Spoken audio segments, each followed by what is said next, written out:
Guys দেখতে পাচ্ছ কিছুদিন আগে যে রুই মাছটা ছেড়েছিলাম সেই রুই মাছটা আজকে উঠেছে, অনেকগুলো উঠেছে।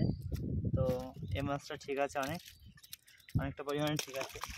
এই মাছটার গায়ে একটা ঘা এসছে, এর জন্য আমাকে আয়োডো প্লাস ব্যবহার করতে হবে। তো খুব শিগগিরই এতে আয়োডো প্লাস মেরে দেবো।